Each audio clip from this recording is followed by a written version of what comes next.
Hey there, true believers. You're tuned in once again to Baxter Building Radio via the Negative Zone feed, and you are listening to episode 63 of the Fantastic Four Fancast.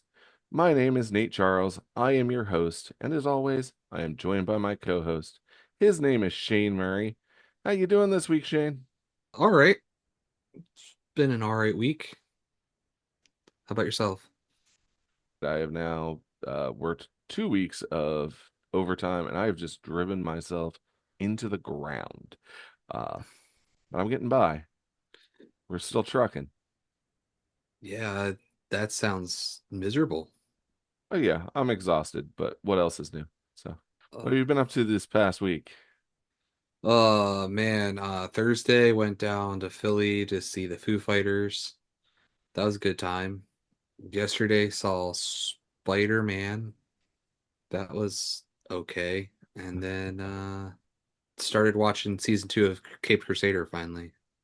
Nice, nice. Well, we just did a couple episodes on Spider-Man back with episodes 59 and 60 in honor of that movie coming out. What'd you think? It was okay. I definitely can say I did not hate the movie, but I definitely didn't really enjoy the movie. I thought it was kind of lame, all things Really? considered.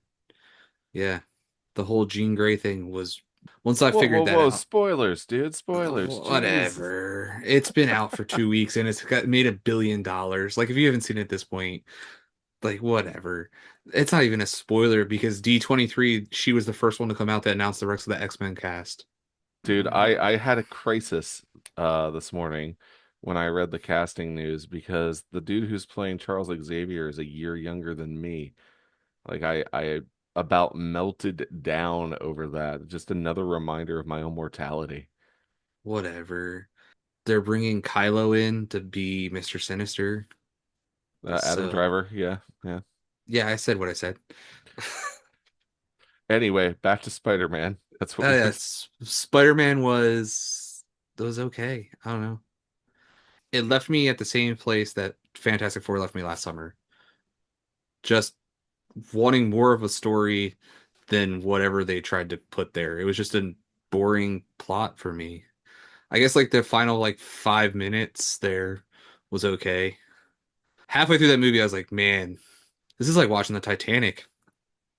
I wish there was a pre-break spot because this movie is really boring and I would probably have left.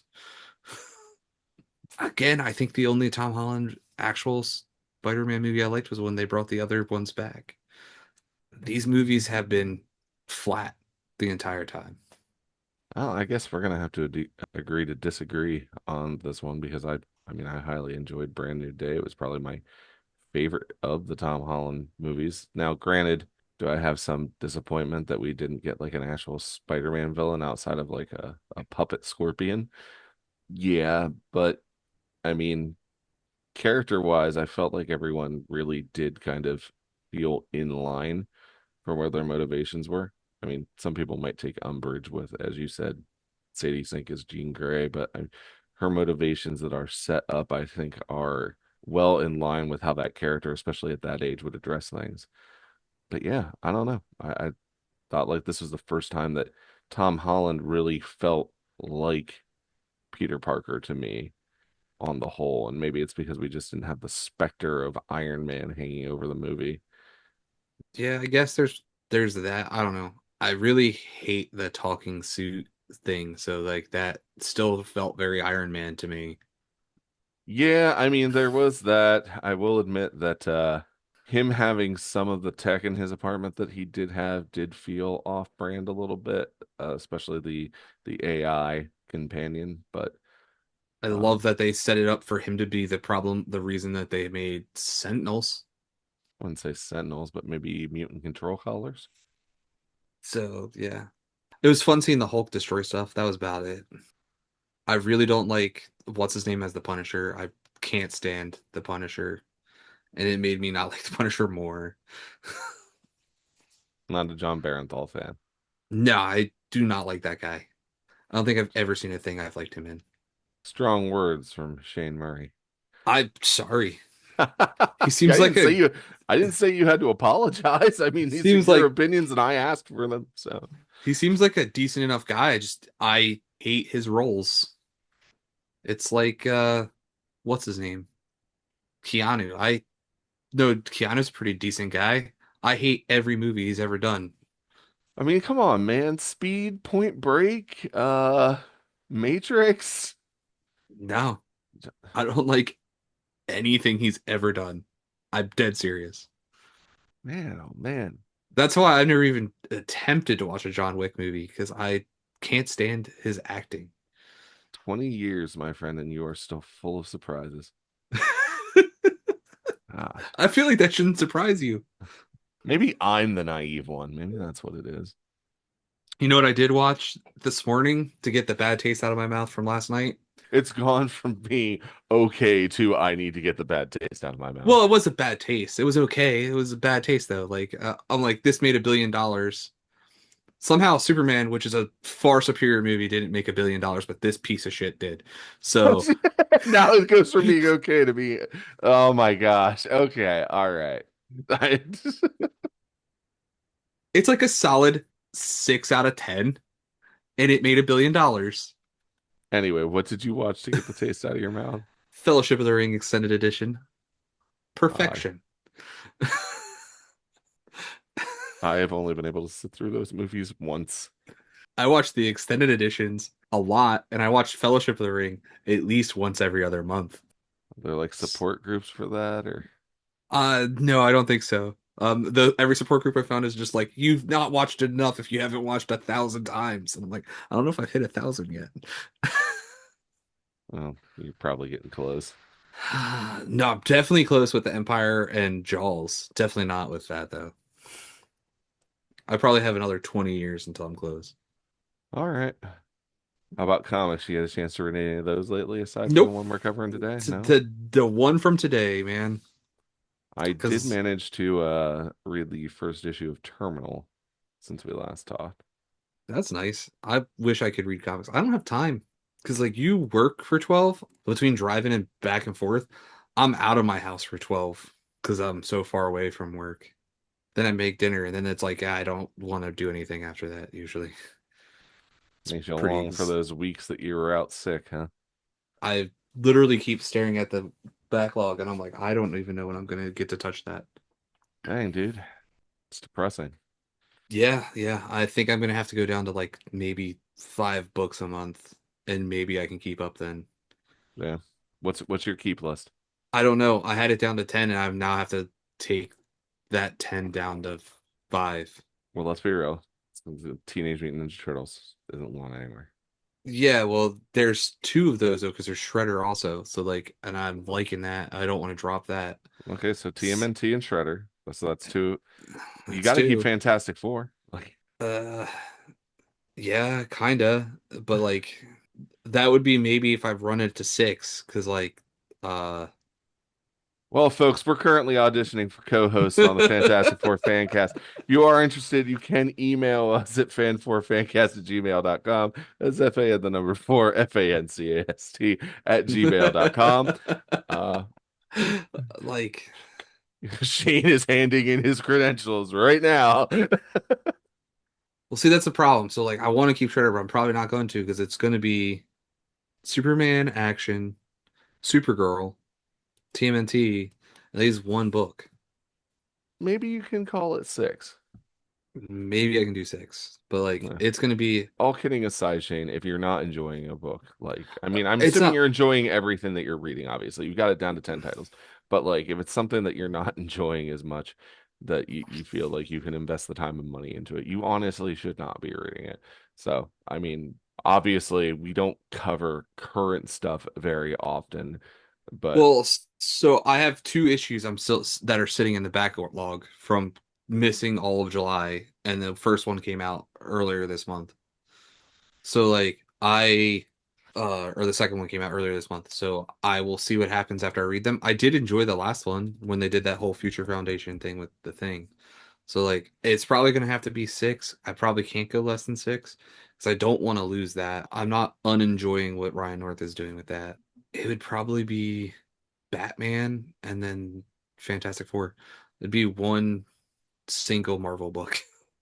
Nothing wrong with that as long as it's a good one, right? And one that you like. Yeah. It's real hard because it'd be between that and Iron Man. And like I said, I had it down to 10. I really like Iron Man. And they're getting into that Iron Patriot stuff right now. Okay. So I have not been reading Iron Man. I think I read the first issue. I did enjoy it. It's just one of those things where I also need to realistically be able to keep track of what I'm reading. I'm really at a point where I should probably pare down as well. But I like too many indie books. I mean, I guess the Turtles still count as indie. For me, that sounds so weird to say that. Seeing that it's such a big, it's $1 billion franchise. Yeah. I really want to read Terminal, and I was reading Dork. Maybe once I get the pile back caught up after losing a whole month, we'll see. Because I still have a whole pile that I have to pick up from the shop, and I didn't get to go out there this week, so I'm gonna have like by the time I get everything all caught up, I'll probably have 40-ish books that I need to get through. And at my pace, that's like if I could buckle down and figure out how to read one or two a day, it's still like 4 weeks. Yeah. Trust me, I've been in the situation. While it is fun to catch up, the time involved can be daunting. Yeah, so I have the omnibus sitting there that I need to finish. I have you saw my big thing of books last week. Yeah. So hopefully tomorrow it's supposed to rain tomorrow, so maybe I'll do some of that in the morning. All right. Now from all of our negative talks that we just had, I was pretty positive. I was positively negative. You haven't gotten a chance to read Terminal yet. Yeah, I really want to. I would Mm. really like to keep that book too, because that book just is an insane group of people working on it. Like we said last episode, Robert Kirkman and Joe Casey on the writing with art in the initial issue by Andy Kubert, and then I think those, I'm not sure what's the issues or the arcs are going to rotate artists. Issues. But okay, well then, yeah, they'll be rotating between Kubert and Arthur Adams and David Finch. I didn't hate the first issue. Honestly, I rather enjoyed it. Took some turns I didn't expect. The story's fair, like nothing wrong with the story, but I mean the artwork in that book is really where it's at. So Yeah, I it's would definitely recommend Terminal. That just make sure if you're somebody with a weak stomach, might not be for you, but otherwise, if you like comics that are centered mostly on action and stellar visceral artwork, I'd say pick up the first issue. going to be great artwork. I think my favorite book of this year was what Skin Breakers finished this year, right? Yeah, Skinbreaker was amazing. That was also a Robert Kirkman and David Finch collaboration. By far, I think my favorite book that I read this entire year so far. And stellar creators will definitely sell a book. You know what else will sell the book? Four superheroes. I mean, yeah, if you're lucky. But a lot of times putting a popular character on the cover, whether or not they're in the book or not. Kind of like today's issue, which was also by a stellar creator. Of course, I'm talking about Mr. John Byrne with Fantastic Four Volume 1, number 238. It was cover dated for January of 1982, but had a release date of October 20th, 1981. Shane, if you'll notice, the cover price on this book is 60 cents. That is up 10 cents from the previous issue. Oh no. How will we ever afford it? I would die for 60-cent comics. Absolutely. But if you think you're going to get this book for 60 cents these days, think again. Are you ready for another round of the Shane Showcase? Oh, sure. Got four values for you this week, my friend. Oh, We are first going to take a look at the direct market copy of this book, ungraded. I pulled these values from pricecharting.com as I normally do. Shane, how much do you think an ungraded copy of the direct market version of this book is sold for? um, $78. Ungraded? Ungraded. You are over, sir. Am I? $5.99. Really? That's correct. Especially considering it's a first appearance. Yeah, that's why I was. surprised. I thought for sure it was gonna be like one of them. That's a cheap book for a first appearance. And who is this the first appearance of, Shane? What's it? Frankie Raye's Nova? Is that what they're considering this one? No, actually. What do they call her? No, they call her Nova. But I mean her first appearance canonically as Nova doesn't happen until about 6 issues later. Her first appearance as a character was Fantastic Four number 164, which is cover dated for August of 1975. So, Frankie Raye is not the answer that I'm looking for. There's a different person you're looking for? There is, and we will get to that here later on. I'll save the surprise for you, pal. I must have missed it. It's not her dad, is it? Nope, Phineas Horton's been around for far longer. Yeah, I was gonna say. So like, I don't know. I'm missing shit. Anyway, shifting our focus to the 9.8 graded direct market copy, how much do you think that is sold for at maximum? Let's go with that one for $75. Nope, you are under $149. I hate when there's such a giant jump. It's wild. Whatever. All right, so the newsstand ungraded copy at maximum, how much do you think that that has sold for? The other one was what, $5.99, right? Yep. So I'm gonna say this one is $9.99. Well, you were once again under by a wide margin, $78. So I should have went with 75 for that one. What world is this? To be fair, Blasphemy. I got a little trickery here up my sleeve. That was actually for a rare misprint, which had a double cover to it. For one that is just in regular condition, $11.11. Ah, so that's close to 9.99. How about a 9.8 newsstand copy? The other one was 140, right? Something like that. Uh, $149 for the direct market, but now we're looking for the newsstand. let's go with 162. $162 hairs. Close, 170. Yeah, see, I have this market figured out most of the time, except for the weird days where they're like, yeah, it doesn't matter about newsstand. I guess, kind of, sort of. You're getting there. I'm so close. You look up the numbers. I'm guessing. It's very true. I do have all the answers, do I not? Well, Shane, would you like to hear a synopsis for today's issue? Oh, absolutely. Wonderful, because Marvel Unlimited has our backs with Frankie Raye discovers her true powers, always revealed with her origin story. Could this mean the Fantastic Four are about to become the Fantastic Five? I mean, that joke is made in here somewhere. So yeah, I guess. So, the cover for today's issue is interesting because it's got a number of credits on here, one of which you don't normally see, which is Jim Salicrup, who's credited with the design of this cover, which John Byrne does the pencils for, Terry Austin covers the inks, and Jasper Saladino, I believe, does both the lettering and the colors. Shane, would you like to take us through that, please? Yeah, I mean, I could tell you right away that this wasn't inked by Byrne from when I first looked at it. Because it has way less inking lines than anything Byrne ever puts on a page. Anyway, we got that banner going across the top that says Marvel Comics Group. We got the 60 cents like you brought up beforehand. And then we have an ad. Don't miss these things. Win a Columbia 10-speed Formula 10 racer. Details inside. There was no details inside, by the way. I was disappointed. What if I wanted to send out my thing so I could win a 10-speed racer from Columbia, which I don't even think makes bikes anymore. But then you get down, you got what I love as a corner box there. You have the beautiful corner box. And then you get down to the cover, the main cover, which has Doctor Doom on the front. And it literally has him holding a sign that literally says, honest, Doctor Doom is not in this Marvel comic, which is hilarious.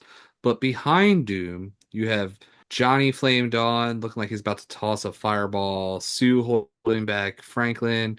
You have Reed wrapped around Ben and Alicia behind. They're like trying to stop Ben from doing whatever Ben wants to do there. I guess she's talking in his ear, whispering sweet nothings, and Reed's just trying to hold him back as much as he can with his elasticity. And then underneath Doom, you have is that John Byrne That is indeed John Byrne. holding up a sign, wearing a Fantastic Four sweater. And the sign says what? But you will find out the startling secret of Frankie Raye, plus a dramatic development in the life of the Thing.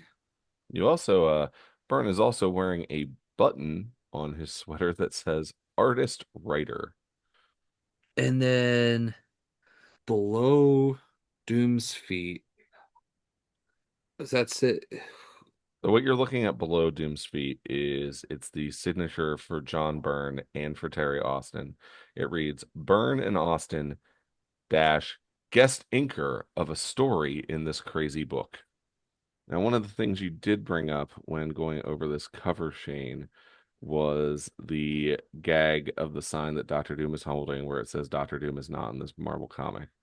This is actually a running joke for years at this point in Marvel Comics.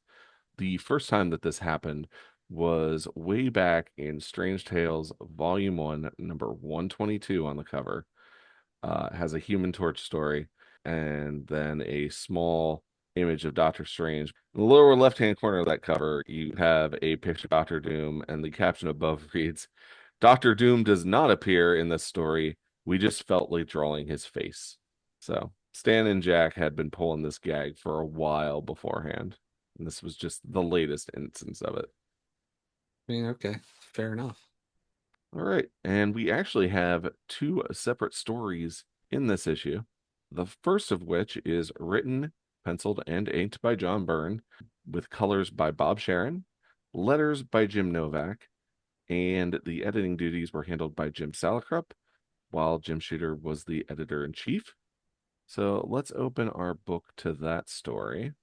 And of course, we are led off with our usual recap that graced the pages of Fantastic Four at this time, which reads Reed Richards, Ben Grimm, Sue Richards, Johnny Storm. Together they braved the unknown terrors of outer space and were changed into something more than human.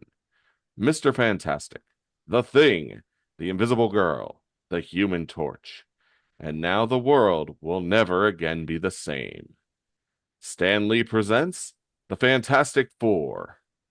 And we get our title to this story, Shane. The lady is for burning. And we are greeted initially with a splash panel. And can you set the scene for us? I guess this would be technically the panel after that first time from the last issue where she derobes in front of Johnny. And But you can check that out in episode number 58. where we come into this scene is when she takes her robe off, she is now in a skin tight one piece bathing suit that's gold with gold super tight boots on her feet going up her legs. And Johnny jumps out of his chair as he's doesn't know what to do with this situation.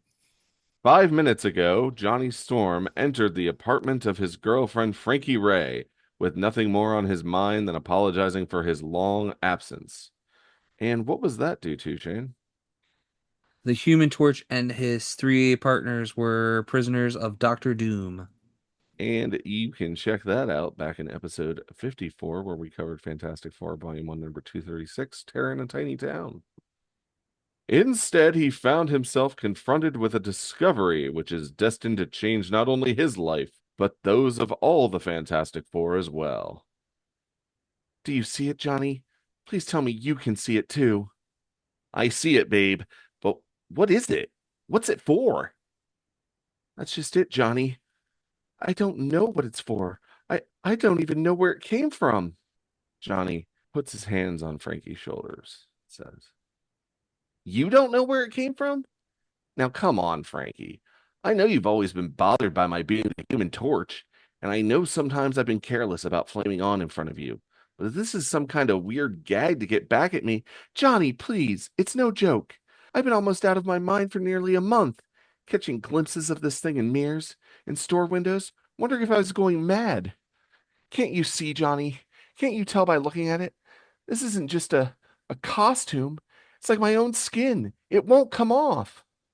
But that's crazy, babe. I've known you for months. We've been to the beach. I've seen you in the skimpiest bikinis. Are you going to tell me that you've been wearing that thing all along and I haven't noticed? I know it sounds ludicrous, but that's just what I'm telling you, Johnny. Watch. And Frankie picks her robe up off the floor and puts it back on, and what happens, Shane? Her gloves disappear. See, the moment I put my robe back on, the moment I'm no longer undressed, it vanishes as if it's absorbed into my skin. I see it, but I still can't believe it. Then all I have to do is take off my robe again, and it reappears instantly.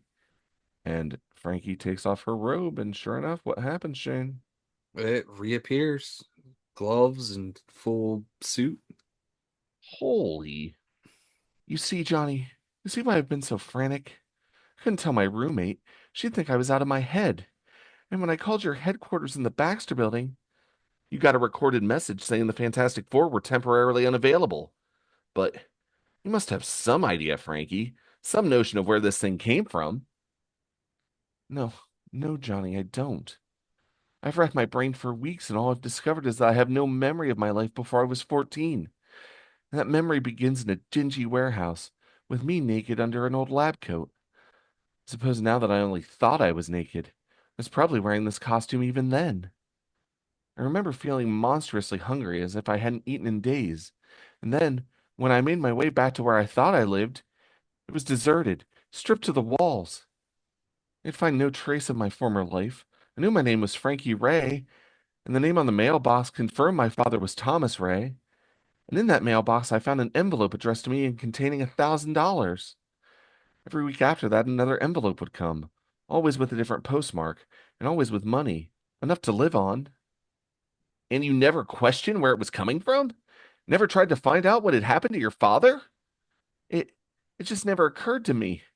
It was as if something deep in my mind was compelling me not to just accept.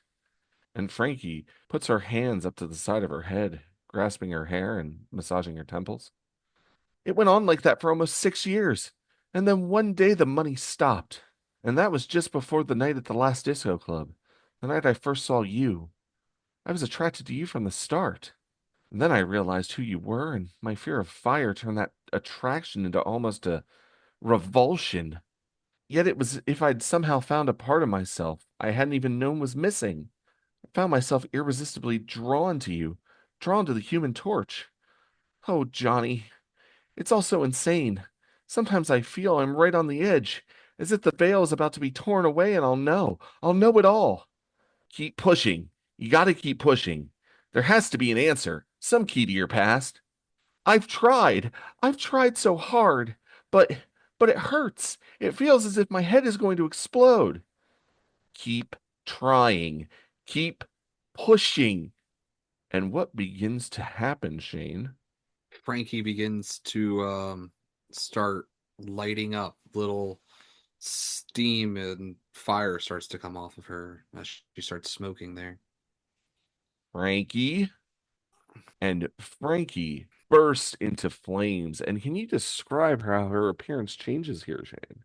Yeah, so she loses like the shiny gold. It becomes full yellow, the suit, the gloves, and the boots. But they also like gain like flame characteristics, all of them. And her body becomes red. So all of her skin becomes red and her hair becomes flame. And I really like the touch of like the top of the boot having like the little flames separating it from the leg. And it's all the way up into the gloves where the gloves like the fire's coming off the gloves but going up towards the sky and not like coming down like it was painted on. Really nice touches of what's going on there. Yeah, it's a really cool design. Props to Byrne for what he's done here with Frankie Ray. And Johnny recoils away from Frankie and shouts, Frankie! I I remember. A sudden burst and a swirl of blinding, blistering flame, and the girl called Frankie Ray is gone.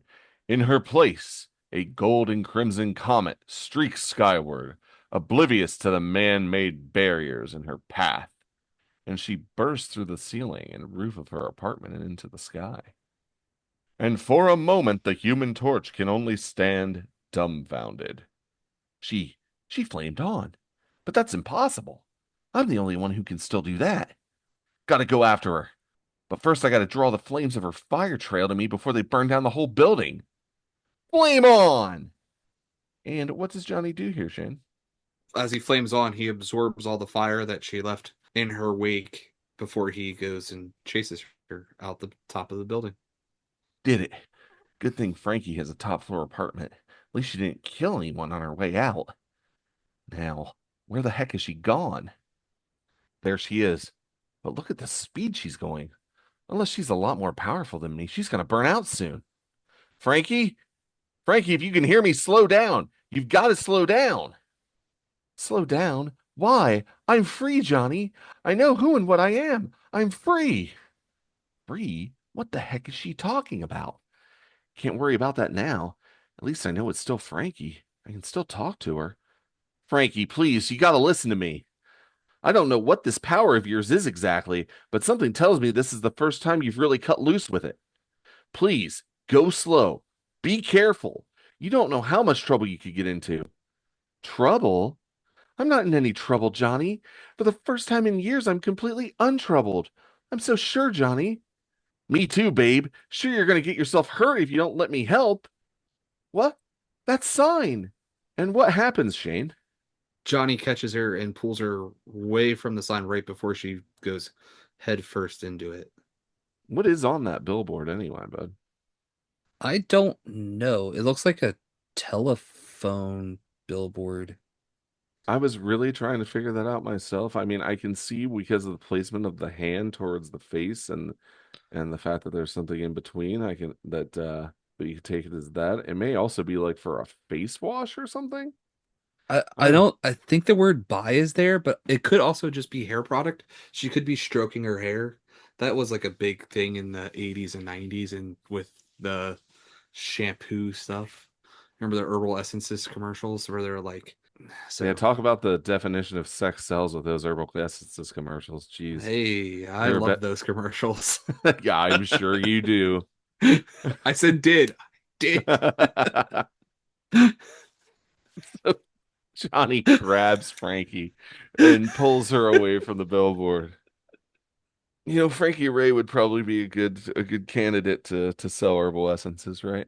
Oh, she would definitely have been a good candidate to sell her Uh relatives. But that's what her roommate's for. oh man, we had no Julie Angel this issue. Yeah. Sorry, fellas out there.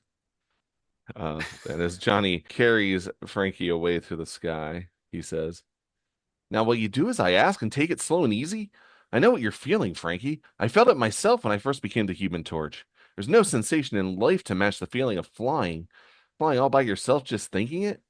But you gotta learn how to fly, what to watch for, how to steer yourself. It took me weeks. Oh, all right. Let me fly on my own and I'll be good. Try to keep straight and level. Judge the wind currents, the thermal pockets that can push you off course. Good, you're getting it. Now, what did you mean when you said you were free? What have you remembered? Everything, Johnny. It's as if a great black shroud has been lifted. I've been living in darkness, Johnny. Now there's sunlight everywhere. I remember my father. And we flash back to Frankie as a younger girl who is sharing an apartment with her father, or as we come to know him, stepfather. And can you describe this gentleman to us, Shane? He is an older gentleman with gray hair and a mustache and wearing a blue button up.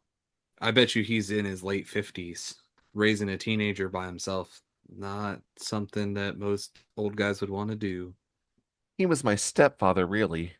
He married my mother quite late in his life. I was only a baby. Then mother died not long after they'd married. I know he felt trapped with having to take care of an infant daughter, but he was a good man, Johnny. Sometimes he drank too much, as if he was trying to forget something, some very old wound. But he never raised his voice or a hand to me. Not until that strange day when I was 14, just a few months after the Fantastic Four first appeared. And we see him holding a newspaper. And what's on the front page there, Shane? Fantastic captures Miracle. So it's supposed to be Fantastic Four Capture Miracle Man, which is a reference back to Fantastic Four Volume 1, Number 3, which we covered in episode 4. And obviously disturbed reading this paper, Frankie's stepfather throws it down and grabs Frankie by the wrist. The first time he heard of you, he seemed to go mad. The Human Torch. He dares call himself the Human Torch, but he's not. The Torch is dead. Dead. Daddy, please, what is it? What's the matter? Please, you're hurting my arm. Yes, my poor Torch is dead, but he can live again. We can make him live again. For a moment, I think I feared for my life, Johnny, but he didn't hurt me anymore.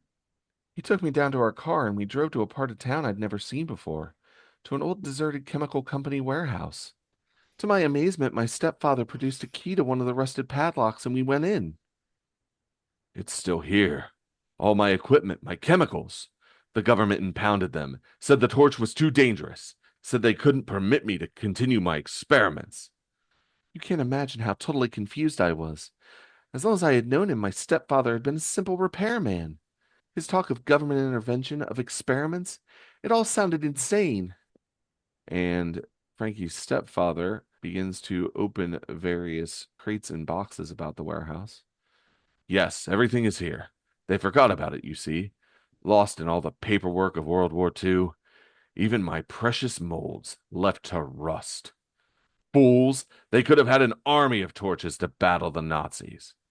At that point, I don't know if I was humoring him or his fervor was starting to infect me too.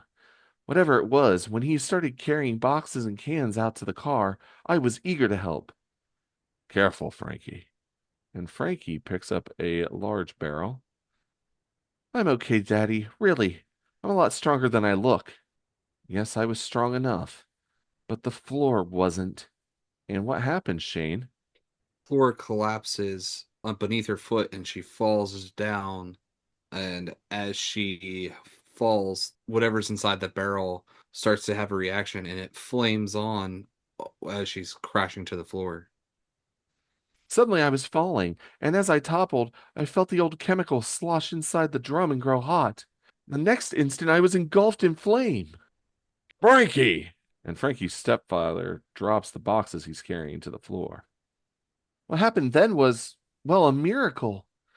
The flames were all over me, inside me, like living things. And yet there was no pain, no sensation of burning. In fact, somehow I sensed that all I'd have to do to stop the flame was think it. And so I did. Daddy grabbed an old smock and put it over me. And even though I was obviously all right, he looked worried. No, more than that, he looked frightened. Daddy?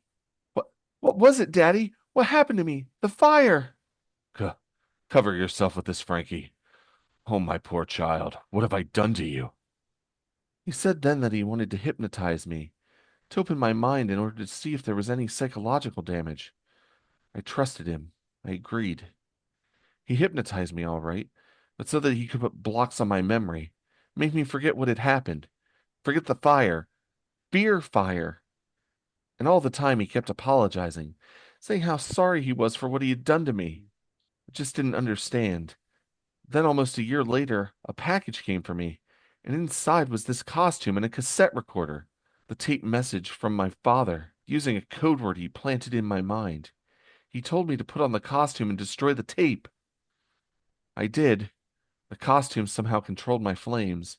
I melted the tape and the hypnotic conditioning was reestablished. When I flamed off, the costume vanished as if my skin had absorbed it. That was 6 years ago. Then just recently I started seeing it as if something glimpsed out of the corner of my eye. I suppose something, maybe our relationship, was weakening the hypnotic blocks. And Johnny thinks to himself, it's incredible. If all that stuff about her father is true, it can only mean one thing. Thomas Ray was an assumed name. It must have really been Professor Phineas Horton, the man who created the original Human Torch. And what was the original Human Torch, Shane? The famed android crime fighter of the 1940s. Yeah, who first appeared in Marvel Comics #1 back in October of 1939.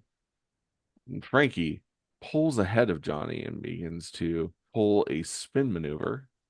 But I don't want to talk about it anymore, Johnny. I just want to fly. Frankie, wait! No good. It's too much too soon. She's high on the feeling. All I can do is try to stay close enough to her in case she burns out. And so it goes for the better part of an hour until.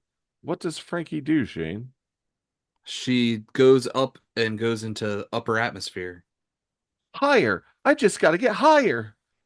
Frankie, no! No! But a sudden burst of speed carries the girl out of range of Johnny Storm's voice. She's going too high! Oh, Frankie, please come down! There's not enough air up that high! As Frankie Raye has just discovered. And what happens, Shane? She flames off from the lack of oxygen. And Johnny dissipates the flame off his arms and rushes to catch Frankie. Fear not, fair maid.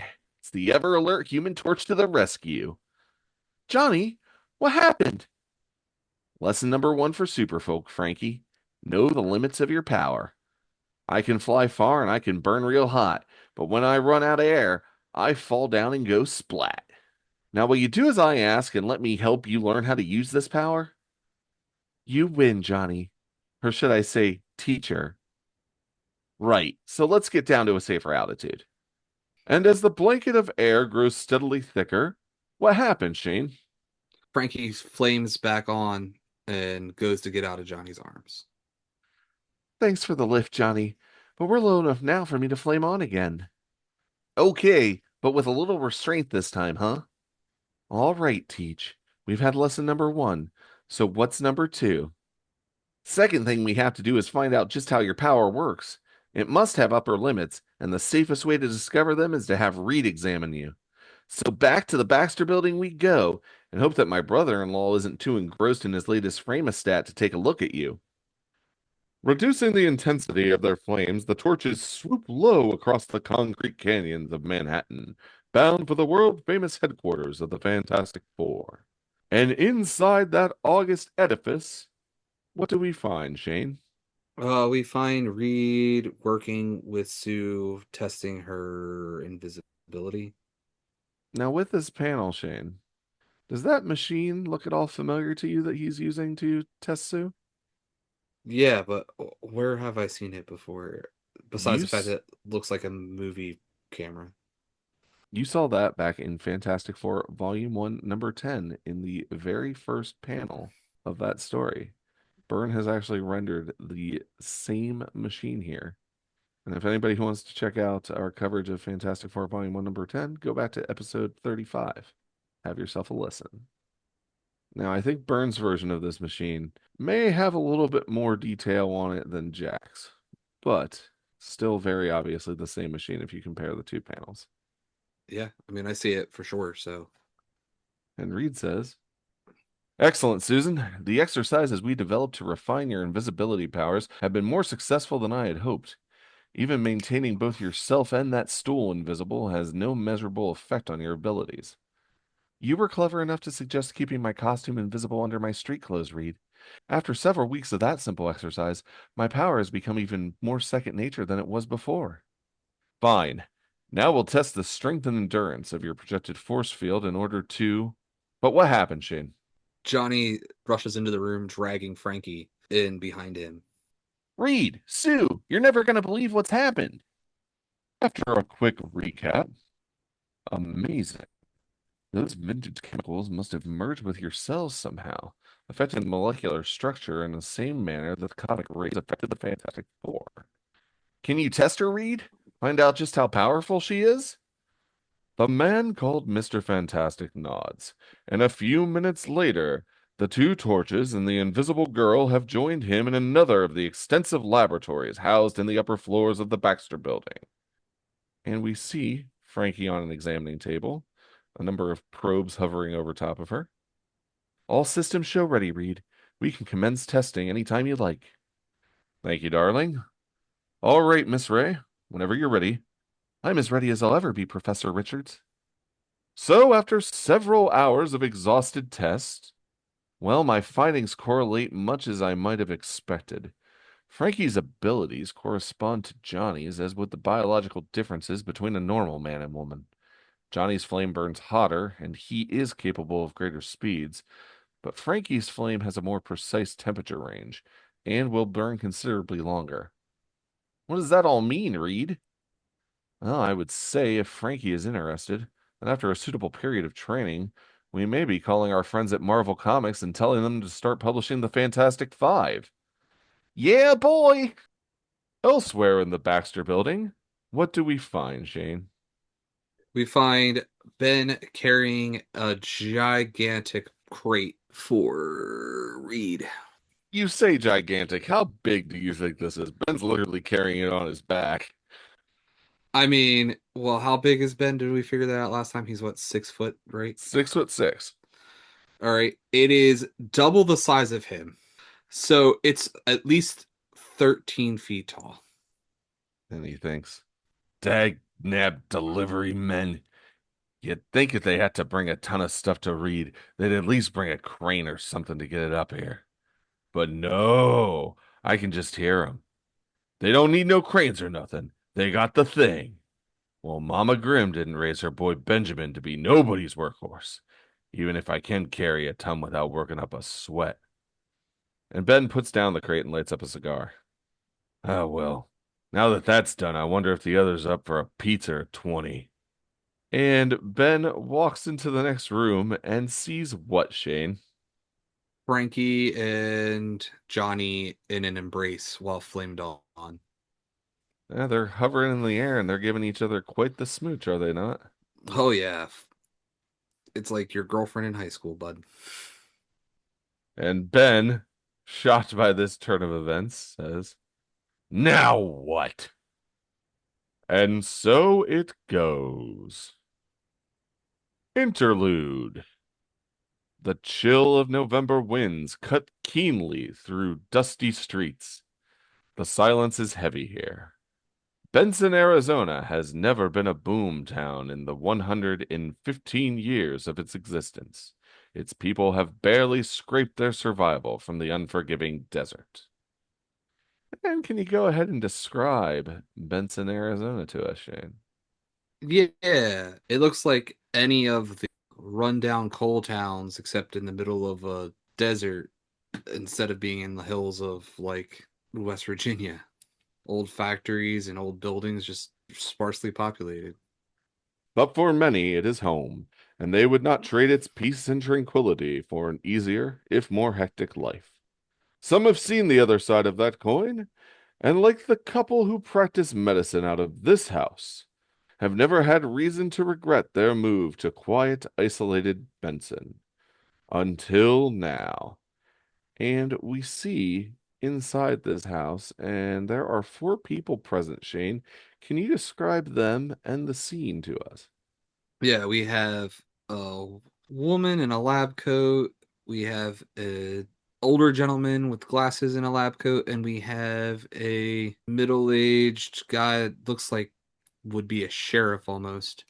It's got his real cowboy-esque attire on as they're inside of a mortuary or a morgue. Yeah, I was going to say, you forgot about the fourth one here in the panel.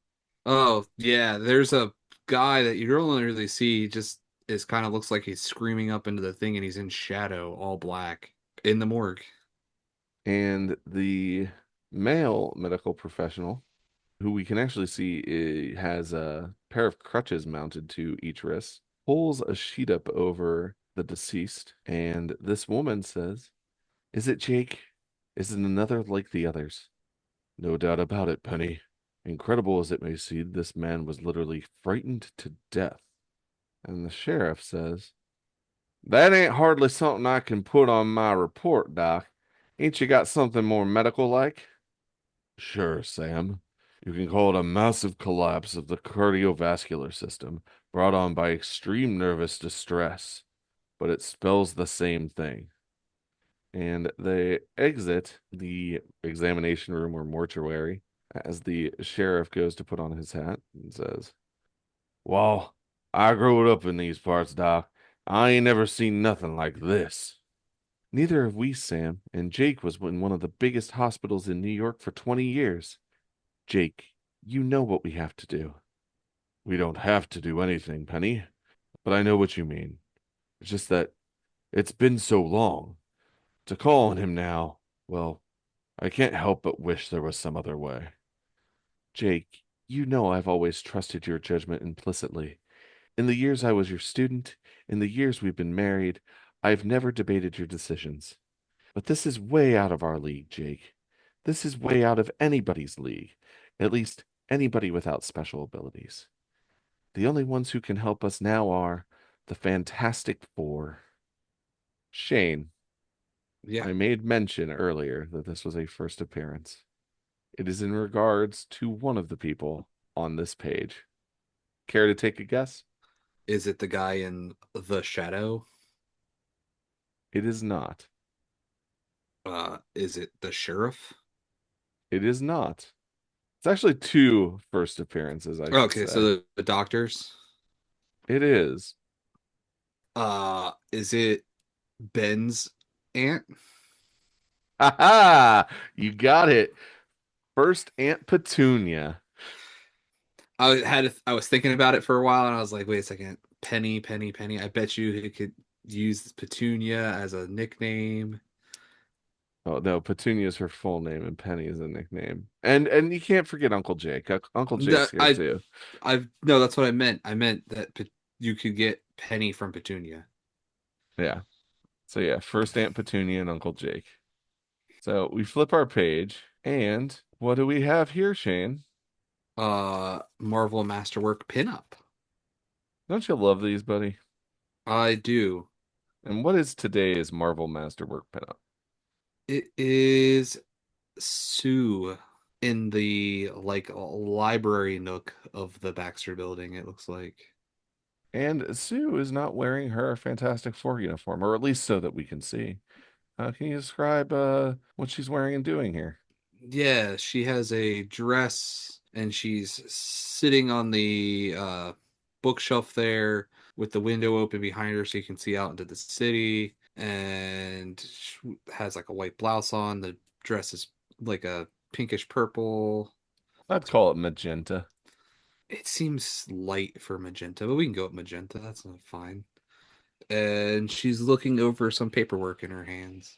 And she has a good smile going. Unlike the last Fantastic Four pinup that we had, where everyone just looked mad, Sue's very much smiling for the camera, which that was back in episode 61, Fantastic Four, Volume 1, number 15. But Shane, whereas that would normally end our book, we actually have a second story this week. This time around, John Byrne handles the writing and penciling duties, but he has an inker on this story, which is Terry Austin, who is a longtime collaborator with him. Colors are once again handled by Bob Sharon, but the lettering duties this time have been taken up by Joe Rosen. And then, of course, the editing team is Jim Salicrup, with Jim Shooter as editor in chief. And what is the title of this story, Shane? The more things change. And can you set the scene for us once again here? Yeah. So Sue, walking with Franklin in her arms, enters into Reed's lab as Reed is working on I want to call it a Herbie, but I think it's just a robot. And Sue says, Reed, Ben just called. He and Alicia are on their way over. What did you want to see Franklin in here for? Oh, since Agatha Harkness ceased to be our son's governess, we've been unfairly imposing on Alicia to take care of him when we're busy. So I've designed a little something to take care of that problem. It has been just over 2 weeks since Johnny Storm introduced a dramatically different Frankie Raye to the Fantastic Four. Since then, nothing much has happened. That is about to change. And Reed stretches his arms over to grab Franklin from Sue's arms and pulls him towards him. By modifying the construction and motivational circuitry plans for our old Herbie robot, I've come up with the perfect watchdog for a precocious junior contingent. So come on over, Franklin, and meet your new babysitter. And Franklin gets into the robot's face and puts his dukes up and says, Hey, he kind of looks like that robot Uncle Ben didn't like and fought all the time. You want to fight? Meet. My functions do not include hostile activity directed against any member of this household, Meep. That's going to babysit our son? Don't you think its manner of speech is a bit mechanical, Reed? I don't want Franklin to grow up talking like Webster's New Collegiate Dictionary. Not like me, you mean? Don't worry, Sue. The robot is now operating in its primary language cycle, but the programming is open-ended. It will adjust to Franklin's own speech idioms, at the same time instructing him in proper grammatical usage. There's also a monitoring system designed to keep watch on our young lad's developing mutant abilities. That way, I'll be able to keep a discreet eye on any manifestations of Franklin's powers, and hopefully determine their exact nature. And what are Franklin and this new robot doing, Shane? Well, Franklin's rolling around on the floor laughing, and the robot's upside down, I guess amusing him. Me. Just then, who enters the picture, Shane? Ben and Alicia.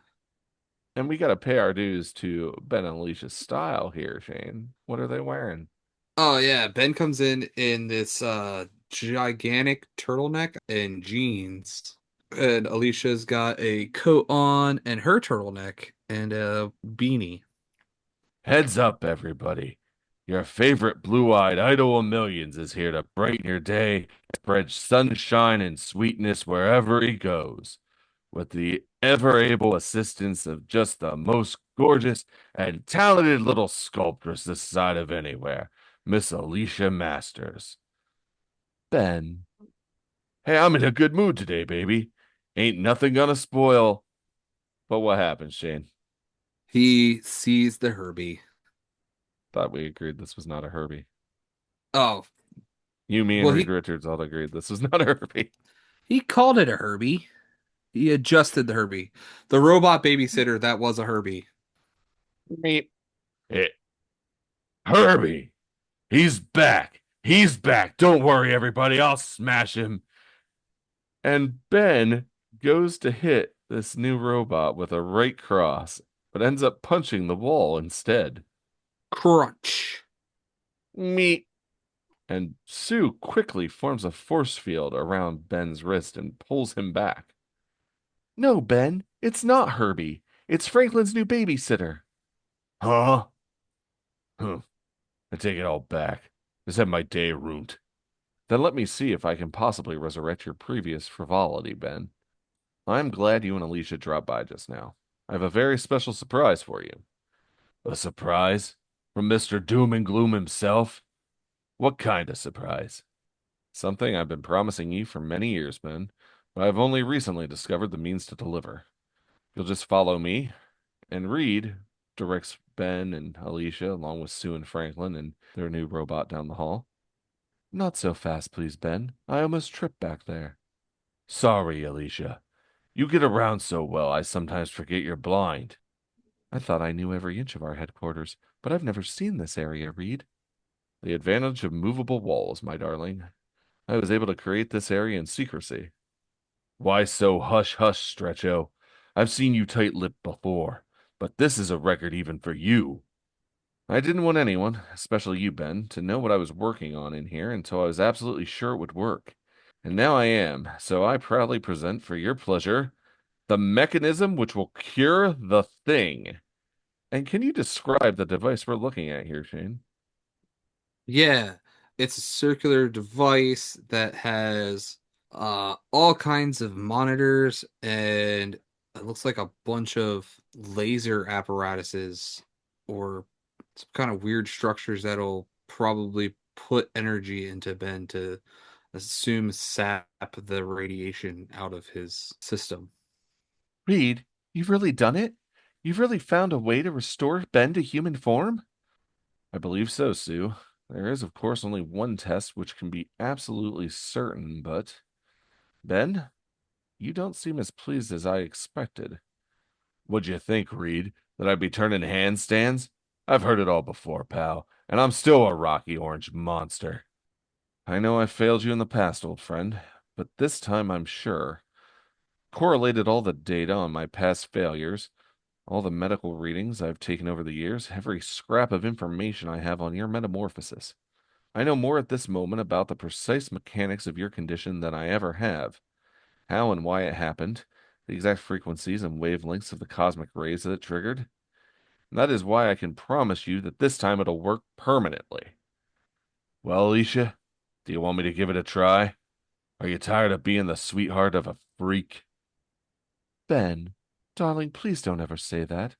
I've never thought of you that way. From the first moment we met, I've only thought of your nobility, your kindness. That ain't really what I'm asking, baby. All the years I've known you and loved you, I ain't never been able to shake one feeling. The feeling that it's really the thing you love, not Ben Grimm. What? That's absurd, Ben.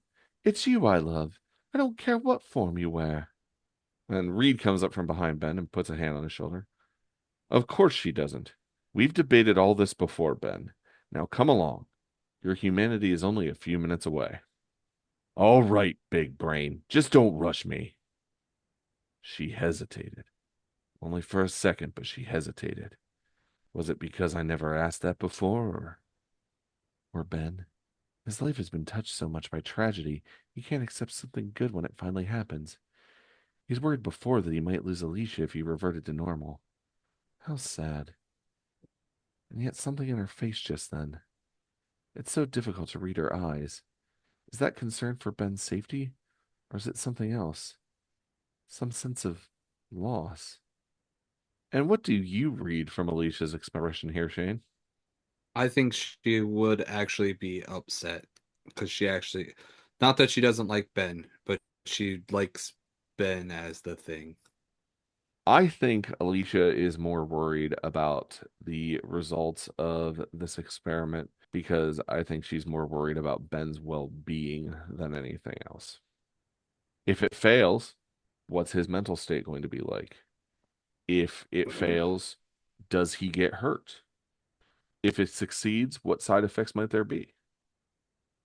Guess I just think more highly of Alicia Masters than you. I don't know. I didn't say that. I said that she's had just as traumatic life as Ben. And I think that to her, losing Ben as the thing is just another thing that she had to adjust to in her life. I can take that point. I mean, here 2 weeks before this story, right? They're discussing about being the Fantastic Five. Maybe she's worried that they're just trying to replace Ben with Frankie. I don't know. Yeah. Ben begins to strip off his sweater and jeans while Reed adjusts the machine. That's right, Ben. Strip down to your costume. This machine will cause your body to rapidly shed the cosmic radiation. Your trunks will allow the energy to pass freely, but ordinary clothing might become dangerously irradiated. Working quickly, the man called Mr. Fantastic installs his partner in the strange machine. And we see Ben seated within this machine. And now that he's within it, Shane, what's it looking like? It looks like the cockpit of a lot of the spaceships that Reed designs for Ben to fly. Do you think that's done so Ben has some familiar comfort? Or I think so.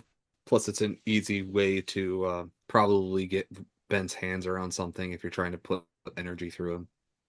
I hope this ain't gonna take too long, Stretch. I don't much care for sitting here trussed up like a Thanksgiving turkey. Fitting you into the machine is actually the most time-consuming procedure of the whole operation. The drawing off of the cosmic rays will only take a few short minutes, Ben. And Reed returns to the control panel. There, all couplings linked, all power recircuiting units adjusted and primed. When you step out of that chair, the change you will have undergone will be permanent. Stand by, old friend. All right, everybody, take your last look at the thing. A switch is thrown. Ben Grimm feels arcane energies beginning to flow across him, a tingling that begins at his rocky hide and slowly, inexorably, sinks deeper and deeper. Then, subtly at first, the inward trickle of energy slows, stops, and finally reverses. The mutating powers of the cosmic rays begin to creep out of the thing's body. His form glows and begins to soften. The hard, harsh rockiness gives way to a coarse lumpiness, like the skin of some great dinosaur. And this in turn softens as the colors shift and fade, changing from rusty orange to a more familiar hue. And what is that hue, Shane? That hue is that of a human. So, regular pale skinned Ben Grimm from before the accident. But as the almost human Ben Grimm squints through the shimmering light that surrounds him, what does he see? He sees Alicia crying. But suddenly, what happens? The machine with a starts to backfire. Reed! The power interface circuit disruptors. They're shorting out. Sue, protect Franklin and Alicia with your force field. And Reed begins to stretch over top of the machine. I've got to get through to Ben. I've got to disconnect. Boom! Ugh! As an explosion throws Reed backwards, and the laboratory begins to fill with steam and smoke. And what is Alicia doing within Sue's force field? Beating against it. Alicia, stop. You can't get through my force field. Ben?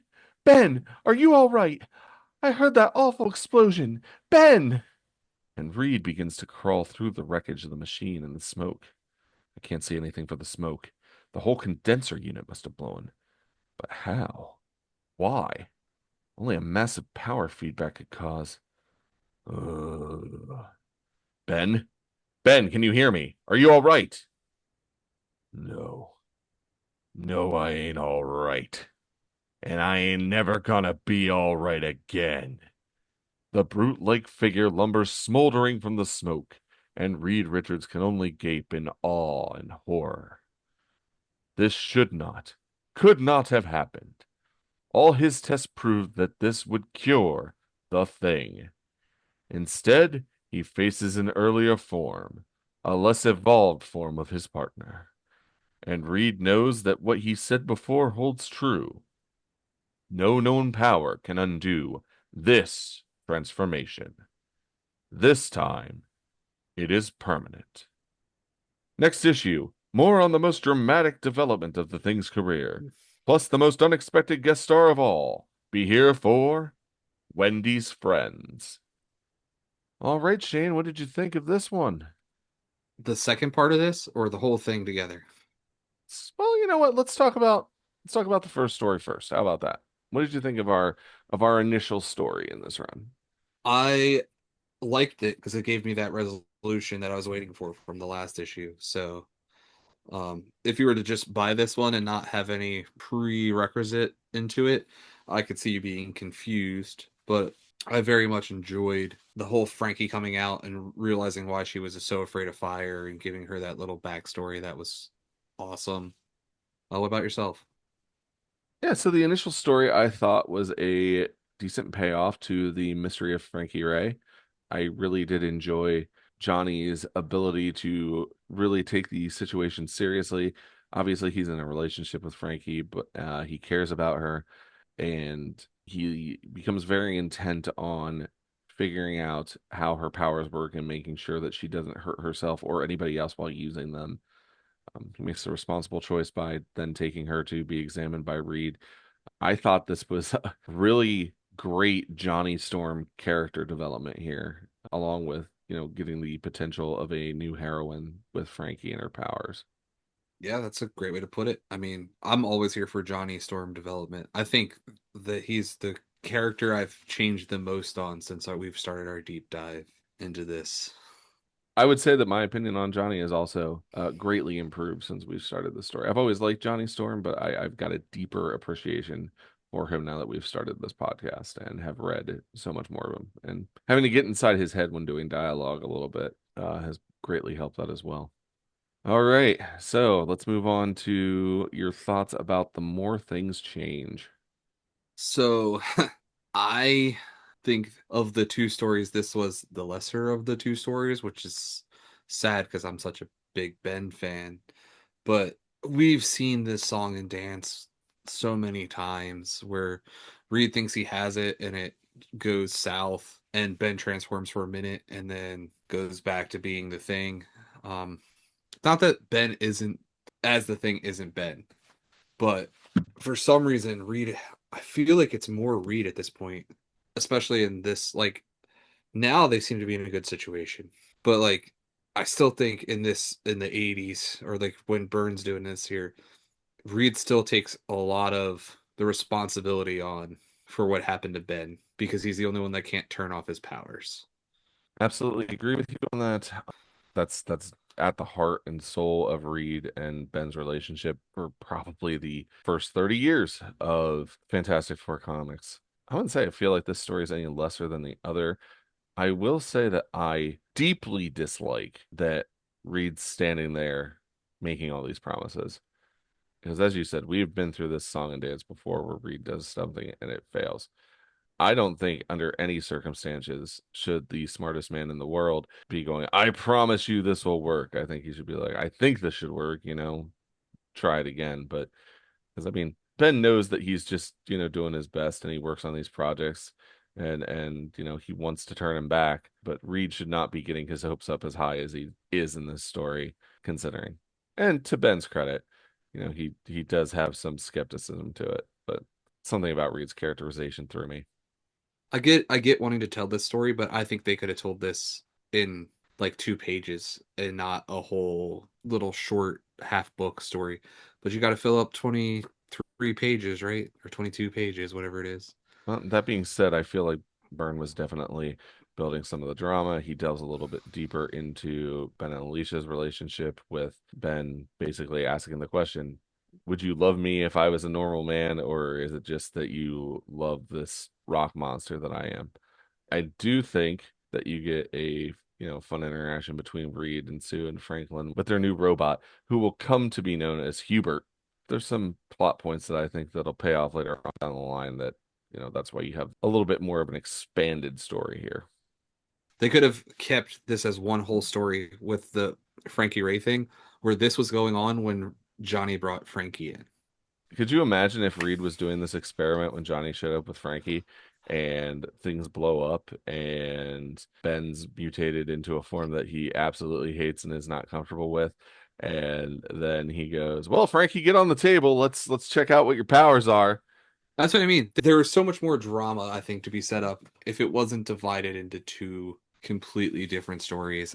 I don't mind books being split into two different stories, but I feel like these two stories are so vastly different levels of emotions that it just doesn't pay off as a book overall. I don't know. Maybe it's because they're incongruous on an emotional level. That's why it was decided to split, as opposed to just jamming them together as one. But we see the Reed Ben thing happen in books all the time, where then there's a good payoff at the end, or Ben switches right at the end, and that's the happy thing because Ben can now go punch something in the face. So like, I don't know. I have questions about the way this was lined up, but unless I ever talk to Byrne, I'll never know. Maybe someday we'll be lucky enough to talk to John Byrne. I'm not going to hold my breath waiting for it, but if the opportunity arises, I'll try to pursue it. It's a weird placement of this book into the Byrne run so far. That's I think the biggest problem I have with it because we've already did the terrible like the tiny town thing and I mean, it's yeah, building off of the Tidy Town plot line. Well, shall we hit our Fantastic Four of the week? yeah. All right. I actually go first this time with Fantastic Frame. And yeah, I'm going to actually take the very last page of the book. Just I love the composition of this panel. Reed being shocked. Ben's not cured but regressed, and he's probably pissed off about it. Just all the textures on the machinery and on Ben's skin, the way that all the smoke and steam is drawn, spreading across the lab and emanating off of Ben. And really with the details and everything, I know I think you like when Byrne inks his own work, but I think Terry Austin is probably the best inker that John Byrne ever had, and I would put this panel up as probably my case in point. I think that he does an okay job, but I definitely prefer when Byrne inks his own work. But this is a good panel. So, what was your choice for your Fantastic Frame? The first page of the book, because I was dying waiting for the payoff of that whole rope drop from the last issue. Okay, were you disappointed? No, absolutely not. I don't know. You just kept referring to it as Naked Frankie Raye, so I wanted to ask. I was hoping that it wasn't going to be naked Frankie Raye because there's weird parts in here, like, a 14-year-old waking up underneath of a lab coat and referring to herself as naked multiple times. Yeah, speaking of weird things, I guess, what was your grumble? Um, uh, Mine was page three, like the first five panels of page three, mostly the first four panels of her just having no memory because, well, we find out later on what happened, but like her having no memory, waking up naked under a lab coat, then coming back and just having nothing in the apartment, and just someone randomly sending her $1,000 a week. I don't know. Sounds like a good time to me. I'd take that life. So she's now living in New York City by herself with having to refurnish the apartment on $1,000 a week and go to school. Seems real awkward. I guess really I wrote WTF, why run away? Yeah, Talking about her right. stepfather. So it's not so much her, it's more of what her stepfather did to her. You can add this with when you find out, like, what page is that? Like 10, when you find out she was hypnotized by him. Like, it's the whole situation. He did a good job, and then he was like, oh no, I'm not dealing with fire woman, I'm leaving.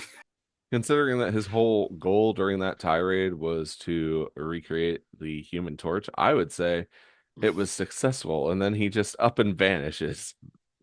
Yeah, it was some bull crap. He Like, goes, "Oh no, I did exactly what I wanted to do. I'm gonna hypnotize you, and then I'm gonna implant code words into you, and you're not gonna. I don't know. It's just, yeah, yeah, so I'm gonna put him on worst father. We're gonna make a Mount Rushmore of worst fathers. He's on the list. cool. I can't wait to see how this shapes up. We should check back in with like episode 100 or whatnot and see where the Mount Rushmore of worst fathers has ended up. Yeah, I'm gonna have to do maybe a little bit more like go back and do some other dives, but like this one right now, Oh, he is. we haven't even touched on Nathaniel Richards yet. So Oh yeah, don't worry, that's numero uno. That's the George Washington on the Mount Rushmore, buddy. So what was yours, buddy? Well, what you picked was in major contention for me.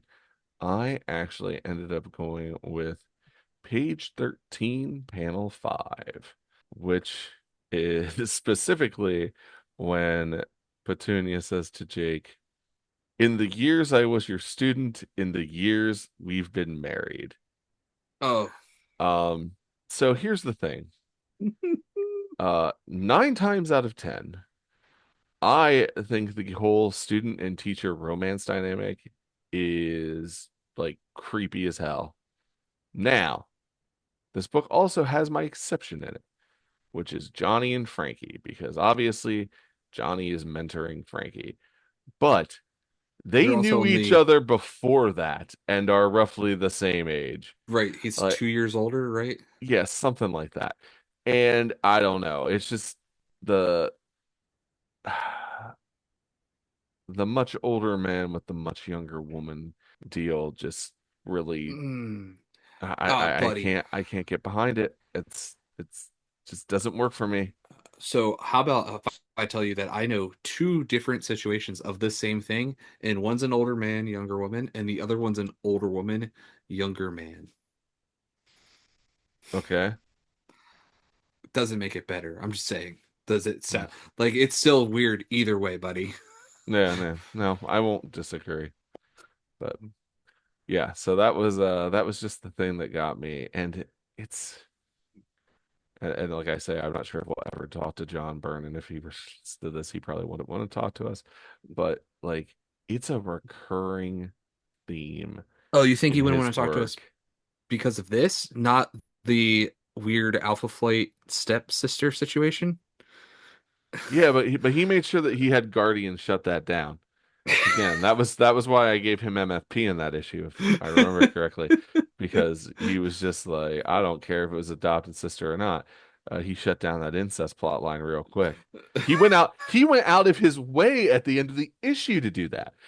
Like he was determined. So good on Guardian. Good guy Guardian. Doesn't let incest happen. Anyway, back to this issue. Yeah, I mean it's a recurring theme in his work, and it's just something that I don't relate to it on any level, and I don't agree with it. It's just Good, me. good on you, buddy. Uh, thanks, thank you. We should all be that way. We should. Anyway, So if you that wanna if you wanna read all about Alpha Flight and incest, you can check out our April Fool's episode, which was back at episode number 43, where we covered Alpha Flight Volume 1, number. that sets you up for cosmic cliffhanger, right? Yeah, man, it's page 22, panel 6, the second to last page. Post disaster with the machine that should have cured Ben's condition, and it's just seeing that shadow in the smoke and the dialogue of, no, no, I ain't all right. Man, Ben, how bad is it? Like, are you more mutated than before? Or like, are you half man, half thing? Like, what is going on here? Did he get his arm blown off in the explosion? Like, who knows? Could be seriously injured. But yeah, just that panel right before the payoff. Couldn't ask for a better cliffhanger than that. What about you, Shane? I went with page 9, panel 5, when Frankie first hits that upper atmosphere and she flames off because Johnny's so far behind. Now, Johnny's been very good about being able to catch people, but you can see the distance in that panel. I wasn't so sure he was going to catch her because of his speed of flight is a little bit slow sometimes, but he is good on the angles. He's been very good about catching a lot of the things that have fallen so far. Yeah, man, shame on you, Shane, for not having the faith. If I was going to pick one comic book character to do a trust fall with, it'd be Johnny Storm. It's not so much of not trusting Johnny, it's that is a big gap because he is teeny tiny behind her in that panel. He's less than the size of her foot. You're talking a great distance behind her. Yeah, I see your point. All right. Well, that brings us to our most fantastic player choices. Who was your MFP for the issue, Shane? I went with Johnny for catching Frankie, helping her unlock her hypnotism, and willing to go down and try to teach her and help her become more in tune with her new fire slash flight abilities.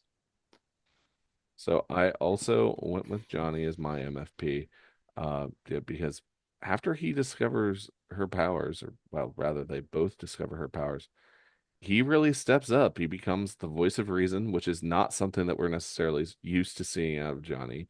And he handily comes into his own in that mentor role, and like really quick, just literally learn how to do this, take a moment, check yourself, let's go talk to Reed. Very rational line of thought for Johnny, and something that I don't necessarily think anybody else really matches in this issue. Great development for the character. He might be the most mature member of the four in this issue. Very well, maybe he's not making promises he can't keep. He's not asking his girlfriend if they'd still love him tomorrow. I don't know. Sue doesn't really have any bad moments in this issue, but Her best one is like, Reed, do you really want to trust a robot to watch our son? yeah. So, true believers, if you want to check out this story for yourself, it's been reprinted in a couple collections. The Fantastic Four by John Byrne Omnibus, Volume 1 from November 2011. That's where I read it today. It's also in two IDW reprints, the John Byrne's Fantastic Four Artist Edition, which I got a chance to check out a couple weeks ago, the interiors of that. Holy tell. Seeing just Burns work in the raw on some of these books is incredible in itself. So if you haven't had a chance to check out this story in there, highly recommend it. Same thing with the John Byrne Fantastic Four Artist Select series from IDW. The first one came out in 2013, the second one in 2019. They're both still easily available. It's also reprinted in Marvel Masterworks Fantastic Four Volume 21, also in 2019. And then here, just this year, we had the Fantastic Four Epic Collection Volume 13, Back to the Basics. You can find this story in there as well. It's also in Marvel Unlimited or in the back issue bins of your local comic book store. Shane, as far as being adapted into other media, we haven't gotten this story exactly adapted, but elements of this issue were used in the 1994 animated series in the eighth episode of season two, which is titled When Galactus Calls. It basically summarizes Frankie Raye's entire history with having superpowers with the Fantastic Four. Highly recommend you check it out. Well, Shane, we've been having quite a fun time reviewing this Tony Fleecy and Justin Mason volume of Thing from 2025, have we not? Yes, we have. So, what do you say? Next episode, we come back and tackle the third issue of The King of Yancey Street. Sounds good to me. All right. I know you are a big Ben Grimm fan, as I am as well. So, yeah, I can't think of a better time than to just hop back in. And maybe at the end of our coverage, we'll have a nice little surprise for our listeners. Maybe. All right, true believers, this is the part of our show where I remind you to drop us 5-star ratings on wherever you listen to your podcast. Drop us reviews, subscribe, and all the things that help the show out and reach a wider audience. Check us out on Facebook at the Fantastic Four Fancast, where you can take part in Fantastic Four related discussions and share Fantastic Four content. You can also follow us on Instagram at Fan4Fancast. That is FAN the number 4, FANCAST. And you can email us with any feedback and suggestions at fan4fancast@gmail.com. Again, that is FAN the number 4, FANCAST at gmail.com. Shane, do you have any final thoughts that you would like to leave the true believers with this week? Read more comics. More than me, because I read sometimes only one book a week. Good advice. Everybody should take it. For Shane Murray, I'm Nate Charles. We hope you'll join us again next week, true believers. And until then, stay fantastic.